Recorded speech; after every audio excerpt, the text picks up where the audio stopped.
You're not ordinary beans, are you? Please, beans. Will you grow like magic beans? So I can prove to my mother and everybody else that I'm not addle-brained like they think I am?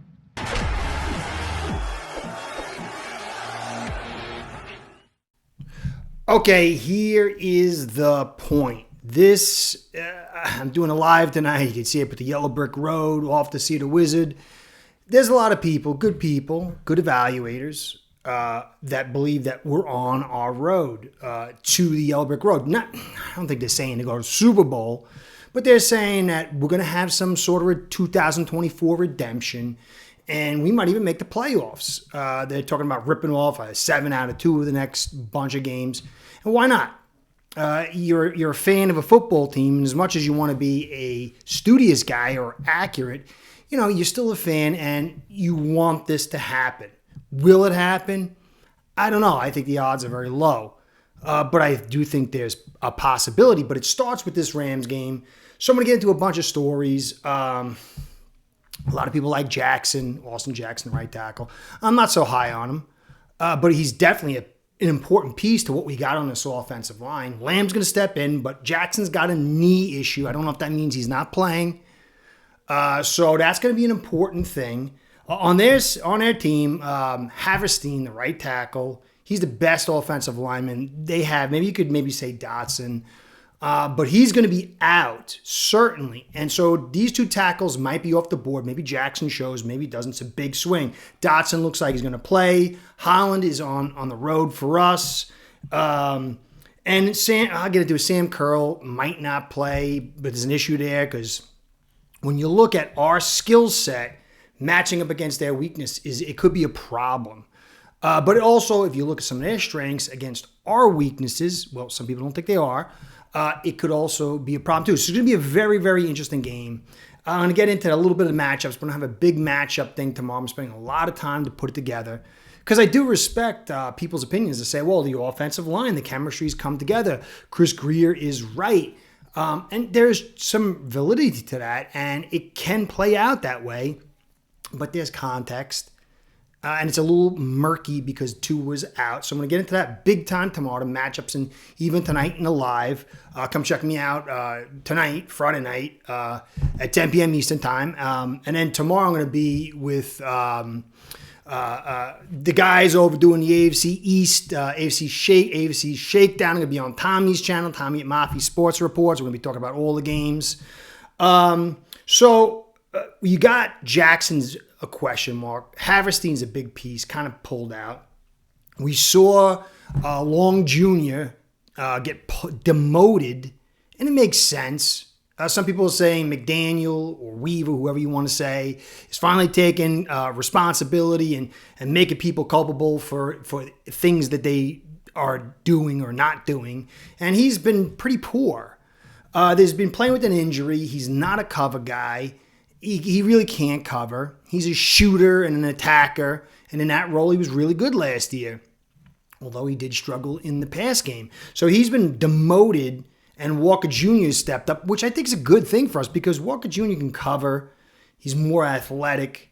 I don't know if he's going to be as good, but the Ram in the run stop, Rams are not really a running attack offense, especially without Haverstein. They could be a little bit dangerous, but they're not all-world running attack. This is going to be one for them in the pass game with a little bit of balance. So Walker makes a lot of sense. Let's hope that Weaver and McDaniel are applying consequences for poor play and demoting people. That would be great. I think it could be a lot of it has to do with matchups. But we'll see. We get a chance to see Walker really getting substantial snaps this week. So Brooks and Walker, who we signed in the offseason, they're here, and maybe they're the future. We're going to see how it plays out. Great news for us. Seiler's back. There's all kind of mystery around the eye thing. Eichenberg came out and said he got hit in the eye, but it wasn't me. And then we heard reports. Somebody sent me some information that it was during a drill. But then he came out and today and said, he doesn't remember, which is odd. You know who hit you, but it's kind of keeping it hush hush. He was on the edge and he felt something, a hand go into the eye, and he's never, so now he's wearing the visor. So a player did the damage. However that came out, a player did the damage. It wasn't a drill.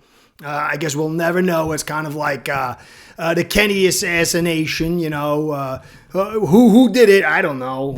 Was it Lee Harvey Oswald? Was it aliens from Planet 55? I don't know. But he's back, and he's going to wear the visor going forward, and it seemed pretty serious. Some people were saying it wasn't real. It was kind of like a created thing. But if you watch him today, it looked pretty genuine. He's not an actor. He's a football player. And it looked very genuine. You'd have taken some serious acting courses to rehearse that and to make it look genuine. That's my take. I don't know. So now the Rams are going to be a very interesting team for us. Holland looks like he's on his way back, which is important. Kohu looks like he's on his way back, which is important.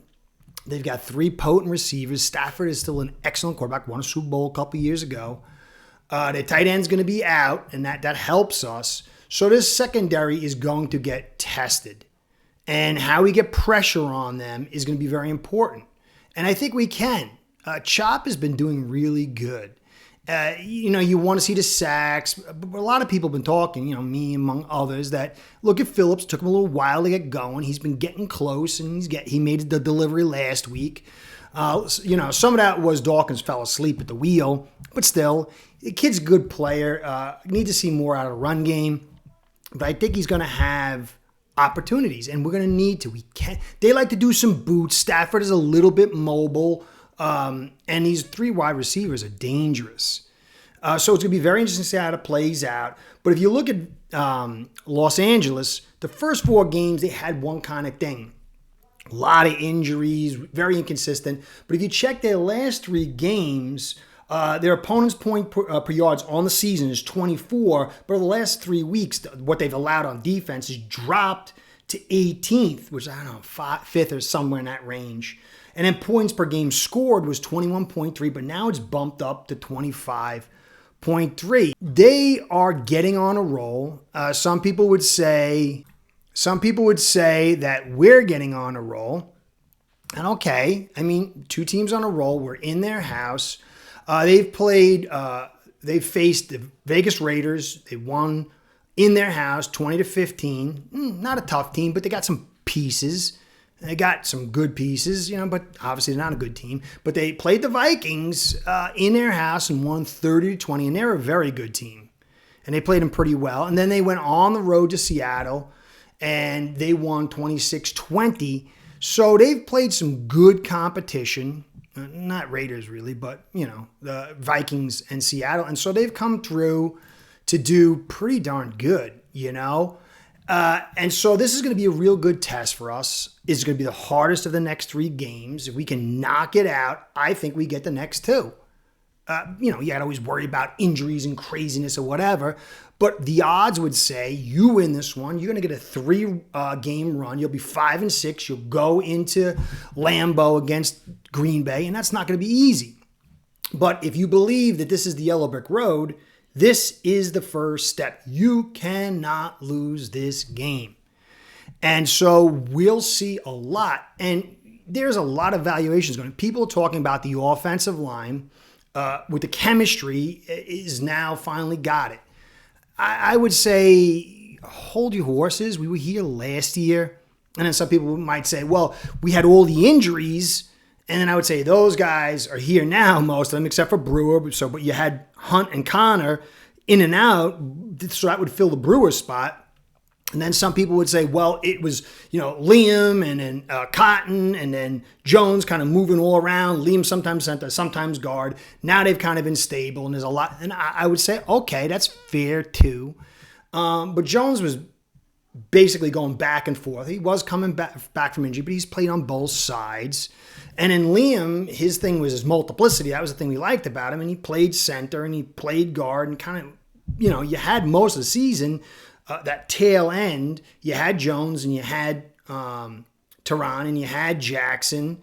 And then Connor and Hunt were in there. I just don't think the chemistry is that big a difference. I think that if you look at the tail end of our season last year, who we played compared to who we've played so far might be a greater quantity. But we got to wait to see. One of the guys we're going to be facing is Braden Fisk. He ranks among IDLs, you can see here in the graphic, the last 2 weeks per PFF against some good offensive lines. 9 pressures, third, 2 sacks, second, 15.6 pass rush win rate. He's done all this with 50 pass rush snaps, which is only 25th most in that time. And I haven't really studied him a lot. I've studied him a little bit, and I saw him give the hump to Connor Williams and really send him flying. So this guy's a bit of a power player, and that's going to test not Jones, but it's going to definitely test Eichenberg and Brewer. And it'll be a good chance for those who believe in them to say, hey, look who they went against and how they performed. So this is something you have to pay attention to. But then there's Jared Verse. Jared Verse can play on both sides. Most of the time, it seems like he plays on the left side. I thought Jackson was a bad match for him because Jackson struggles with power. Verse is a beast. I'll get into it, but they got some weaknesses on their defense. They really struggle with slot corner. The secondary is not that good. And clearly with Jonnu and OBJ and then Waddle and Hill, this is going to be an opportunity for us to put points on. But they can get after you. And they don't really blitz a lot, so they don't rely on the blitz so much. I expect them to do a lot less blitzing and play like that 7-man shell and just blitz the rush to 4. And that will be really the key battle, I think, for this game. So we're going to get to see a lot, but we're going to have Lamb there instead of Jackson. And I like Lamb a lot in the pass game. I'm not so high on him in the run game. I actually think Jackson, because he's bigger, younger, he's still willing to throw his body around more, is better in the run game. But however you slice it, depending on how long Jackson's out for, that position is very, very thin. You don't want Paul coming in. So he's learning to play left tackle, but you don't want him to come in right tackle. So how you slice it, Jackson's not in. There's a depth issue.